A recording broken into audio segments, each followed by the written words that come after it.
we're hoping to get married this year, but it's contingent on the... What might keep Lana Condor from tying the knot? We'll find out. And we've got the stories that define the week on People in 10.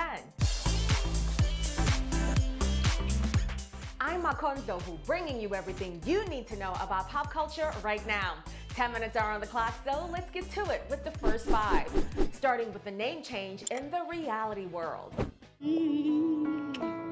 Stormi's little brother is officially and legally Air Webster.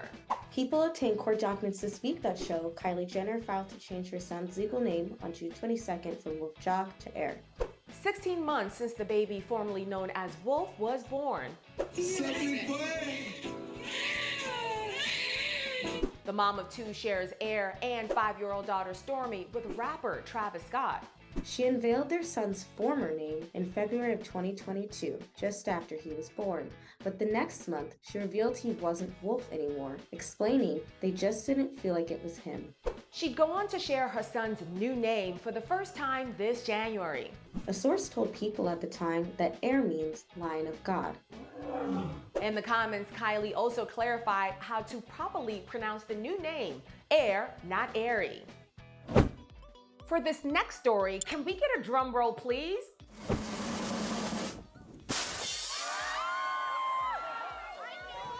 Yes, Kourtney Kardashian and Travis Barker announced they're expecting a baby boy, just days after Kourt revealed her pregnancy at a Blink-182 concert.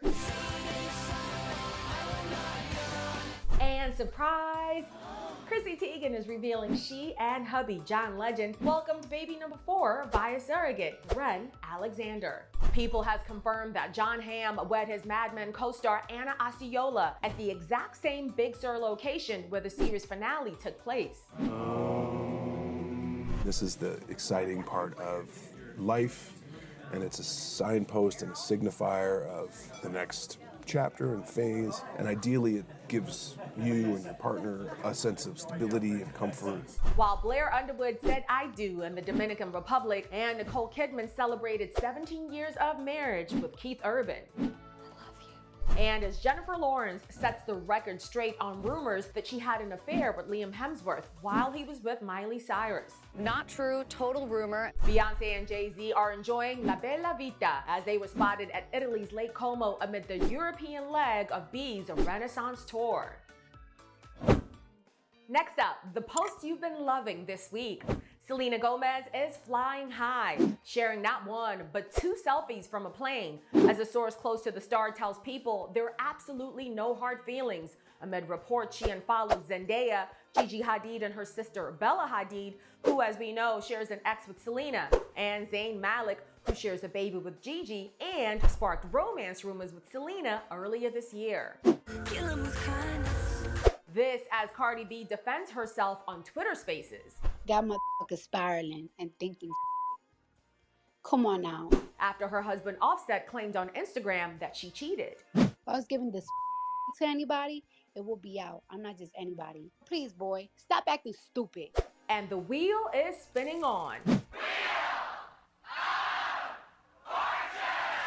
Ryan Seacrest is humbled and grateful to be replacing Pat Sajak when he retires next year after 41 seasons as host. Switching gears now to the tragic conclusion of the Titan submersible saga. This excursion was supposed to be a once-in-a-lifetime thrill for the 5 passengers, not unlike the Titanic's maiden voyage in 1912. But all 5 are now presumed dead after what the Coast Guard called a catastrophic implosion, leaving their family and friends to cope with the loss.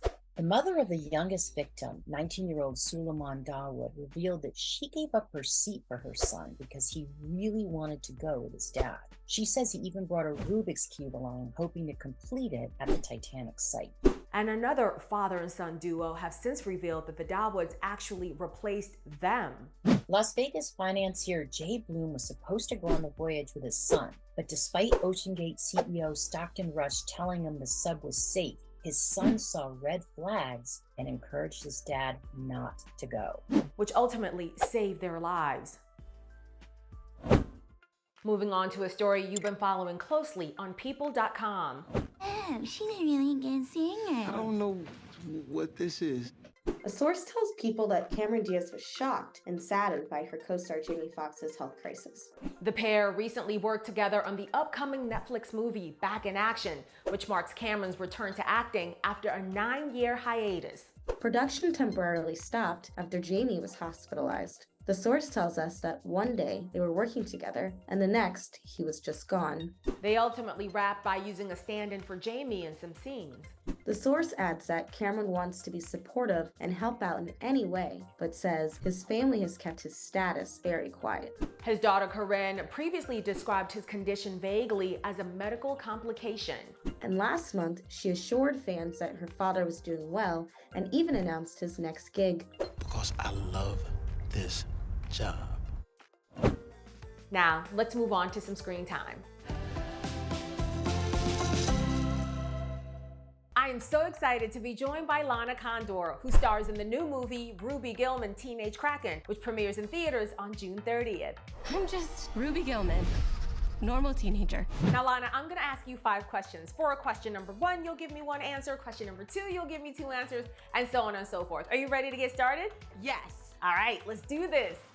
The movie is so adorable, and I was just imagining you doing the voice acting as Ruby. Gosh, that's crazy and surprising. Can you tell me one favorite thing about voice acting versus acting on screen?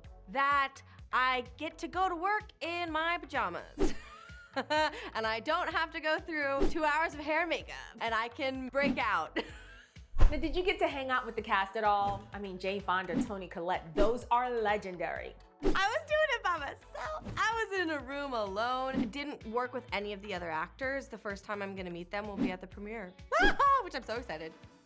Now, this movie is about Ruby, a shy teenager who dreams of going to prom, but then she finds out that she's part of this royal sea kraken dynasty. What are 2 things that Ruby is concerned about that teenage Lana would have related to?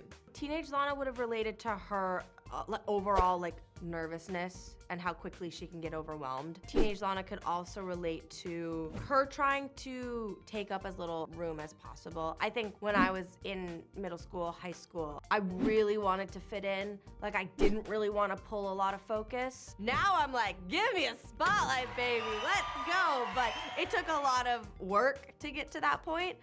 So I definitely could relate to Ruby's really just wanting to fly under the radar. In real life, did you get to go to prom? No, I graduated early, so I didn't go to prom, but I've been to prom in film, I don't know, so many times. I'm good. Here at People, we're so in love with your love story. What are the top 3 things that you're looking forward to doing together with your fiance, Anthony? We actually just bought a home together and we're renovating it. So I'm really, really excited for the home to be finished and for us to actually make a home, to actually have routine in that home, because we're so nomadic and we don't have great roots when it comes to a home base. So I'm really, really excited about that. You know what? We were just talking about vacation. Girl, I am so tired. I would love to just lay on a beach somewhere, so I'm hoping that's in our future. And we're hoping to get married this year, but it's contingent on the home being done.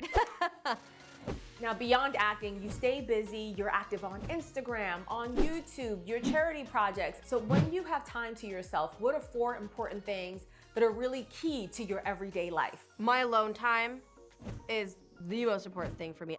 I am an introvert by nature, similar to Ruby Gillman. I can expel extroverted energy because I have to for my job, but I charge alone. So being alone is the most important thing to me. It helps me be a functioning human. My dogs, my relationship, and my mental health, and my physical health too. I have never ever been a lover of working out ever until this year. Now I'm lifting weights, which I never would have thought I would ever do in my life because I'm so lazy. But now I've been really prioritizing my physical and mental health, and I feel so much better. My day today started at 7:45 in the morning, but the craziest thing happened. I went to the gym before. That's never happened to me in my life. I'm a huge fan of To All the Boys series and the spinoff XO Kitty, which by the way has a season 2 coming out. Is there any chance that we might see you on it? I would never say never. I mean, I think that it's very clear that I love the world that we built in To All the Boys. I've loved before. I'm so proud of Anna. You have no idea. So I think never say never, and I think I would be open to going back into that world. And finally, can you give us 5 words to describe Ruby Gillman, Teenage Kraken? Massive, colorful, movement, bravery, and family. No matter what the challenge, a Kraken will always answer the call. It's time to go big. Lana, thank you so much for joining me today. Now everyone be sure to check out Ruby Gillman, Teenage Kraken when it premieres in theaters on June 30th. All right, time's up. See you back here next Thursday.